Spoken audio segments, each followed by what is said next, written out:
បាទបន្ទាប់ពីកម្មវិធីយើងពុំពីមួយទៅមួយបងប្អូនឥឡូវនេះគឺដល់ដំណាក់កាលយើងពីព្រឹកដល់ល្ងាចគឺដល់ពេលវេលាដែលយើងត្រូវហូបហើយអញ្ចឹងណាបងប្អូនឥឡូវនេះគឺយើងបានមកដល់កន្លែងសាលាទៀតហើយ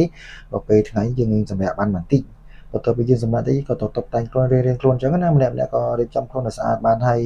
ឥឡូវនេះក៏យើងដល់ម៉ោងកម្មវិធីម៉ោង6ម៉ោងអីហើយគឺអញ្ចឹងគឺដល់ពេលដែលយើងចូលក្នុងរោងទៀតបងប្អូនមុនពេលយើងមកដល់នេះយើងក៏ឃើញខាងកូនកំឡុងកូនកំមុំនោះក៏គាត់តែងតែថតរូបជាមួយនឹងមិត្តភ័ក្តិឬមកយើងបងប្អូនមួយចំនួនអញ្ចឹងណាមួយក្រុមអញ្ចឹងដើម្បីកុំឲ្យខាតក៏យើងថតម្ដងគឺ4 10 20នាក់អញ្ចឹងតែម្ដងទៅហើយណាមួយកាមេរ៉ាគេថាប៉ណ្ណឹងអត់អីទេគេអាចស៊ូមទៅវាស្អាតឃើញច្រើនអញ្ចឹងណាបងប្អូនពេលដែលថតម្នាក់ពីរនាក់វារឿងស្ទើរវិញអញ្ចឹងក៏ដល់ពេលកម្មវិធីដែលយើងចូលមកខាងក្នុងយើងក៏បានចាប់ដើមដល់ហូបហើយបងប្អូនពេលនេះគឺម្ហូបអាហារគេមានអូយសពគ្រប់ទាំងអស់ហ្នឹងគឺម្ហូបច្រើនណាស់គ្រឿងក្លែមសិតតែគ្រឿងក្លែមក៏មានទឹកស៊ុបក៏មានអីក៏មានហើយក៏បានជួបថ្ងៃហ្នឹងជួបមេដែលស្បែកគ្នាយូរហើយអញ្ចឹងណាបន្ទាប់ពីមួយរយៈឲ្យដែលមិនដែលបានជួបគ្នាហើយថ្ងៃហ្នឹងក៏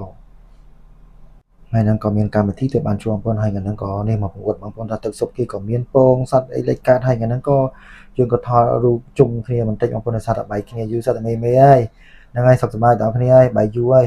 រយៈពេលដែលយើងដាច់ការងារមួយរយៈទៅក៏មួយក៏តលិចមួយក៏ទៅកើតគេក៏ទៅខាននោះខ្ញុំក៏មកខាននេះអញ្ចឹងបងប្អូនពេលហ្នឹងខ្ញុំមានអារម្មណ៍ថាសប្បាយមែនទែនដោយសារតែខានជួបគ្នាយូរអញ្ចឹងណាបងប្អូនហើយក្នុងកម្មវិធីហ្នឹងក៏អ៊ូអរដែរបងប្អូនអូយមិនថាគេមិនថាខ្ញុំទេណាខ្ញុំញញែនសប្បាយទាំងអស់គ្នាដល់ពេលដែលយើងបានជួបជុំគ្នាអញ្ចឹងហើយនេះសិតតែមេហើយយូរជួបគ្នាម្ដងហើយមានប្រុសស្អាតធីនឹងរំដួលអូសិតតែអ្នកដែលបែកគ្នាយូរហើយគេក៏ធ្វើការផ្សេងជាពិសេសបងលីមខ្ញុំក៏នឹងខឹងពីណាយមុខឡើងក្រហមមកលីមដល់ហើយហ្នឹងមុខឡើងក្រហមងាំងហ្នឹងហើយខ្ញុំមកចិត្តថតបបលសារថាខានជួបគ្នាយូរហើយបន្ទាប់មកយើងក៏ចូលទៅក្នុងកម្មវិធីរំរែកបន្តិចបងប្អូននេះហើយសិតតែមេនេះបែកគ្នាយូរដែរអញ្ចឹងដល់ពេលជួបម្ដងមើលដាក់ឲ្យអស់ដៃមើលអស់ប្រហែលទៅលេងណានៃតាមដល់មើលហ្នឹងខ្ញុំឆ្លៀតរំនឹងគេបាន4 5បត់បងប្អូនរៀងសប្បាយតែអញ្ចឹងណាត្រូវគេដាក់ឆាច់ឆាអញ្ចឹងណាឈើតាមគេតាមឯងដែរអញ្ចឹងណាបងប្អូនអូយមកជប់ហ្នឹងគឺថាអរគុណក្នុងកម្មវិធីនេះសប្បាយតែមែនតើហើយអញ្ចឹងខ្ញុំក៏ឆ្លៀតថតក្នុងពេលយប់ហ្នឹងបន្តិចទៀតអត់ចោលទេគឺតែថតចែកជូនបងប្អូនទៅថាសប្បាយឬក៏អត់អញ្ចឹងណាពេលល្ងាចហើយព្រឹកឡើងបងប្អូនយើងក៏អត់ចោលទេការងាររបស់យើងហ្នឹងគឺត្រឡប់មកផ្ទះវិញគឺធ្វើសំណងធម្មតាណាអត់ចោលទេណាបងប្អូនទោះបីជាយើងរវល់ទៅណាស្អាតយ៉ាងណាក៏ដែរមកវិញកុំភ្លេចរឿងសំណងនោះវាជាការសាងសង់របស់យើង